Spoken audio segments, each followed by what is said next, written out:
ആ ഉറുദു കവിത ഇങ്ങനെ, ന അഹ്ലെ ഹുകും കെ ഹംരാസ് ഹെ ഹം, ന ദർബാരിയോ മേ സർഫറാസ് ഹെ ഹം, ന ഇൽമോ മേ ഷായിന ഇസ്സത്ത് ഹെ ഹം, ന സനത്ത് മേ ഹിർഫത്ത് മേ മുംതാസ് ഹെ ഹം എന്നാണ്. എന്ന് വെച്ചാൽ ഇവിടുത്തെ ഗവൺമെന്റുകൾ, ഇവിടുത്തെ ഭരണകൂടങ്ങൾ, ആ ഭരണകൂടങ്ങൾക്ക് ഞങ്ങൾ പ്രിയപ്പെട്ടവരല്ല.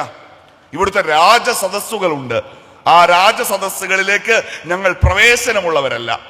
ഇവിടുത്തെ വൈജ്ഞാനിക മേഖലയിൽ ഞങ്ങൾ എവിടെയുമില്ല. കൃഷിയാകട്ടെ വ്യവസായമാകട്ടെ ഞങ്ങൾക്കൊരു പങ്കുമില്ല എന്നാണ്. 1 നൂറ്റാണ്ട് മുൻപ് എഴുതപ്പെട്ട ആ കവിത ഇന്നും പ്രിയപ്പെട്ടവരെ ഇന്ത്യയിലെ മുസ്ലിം ജീവിതത്തെ കുറിച്ച് കൃത്യമാണ്. ഈ രാജ്യത്തെ 12 സംസ്ഥാനങ്ങളിൽ ഒരൊറ്റ മുസ്ലിം മന്ത്രി പോലും ഇല്ല എന്നാണ്.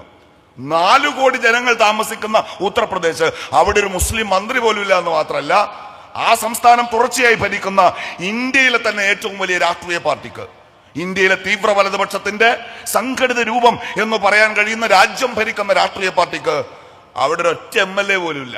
ഇന്ത്യയിലെ 12 സംസ്ഥാനങ്ങളിൽ ഒരൊറ്റ മുസ്ലിം മന്ത്രി ഇല്ല. ഇന്ത്യയിലെ 11ഓളം സംസ്ഥാനങ്ങളിൽ ഒരൊറ്റ മുസ്ലിം മന്ത്രിയേ ഉള്ളൂ.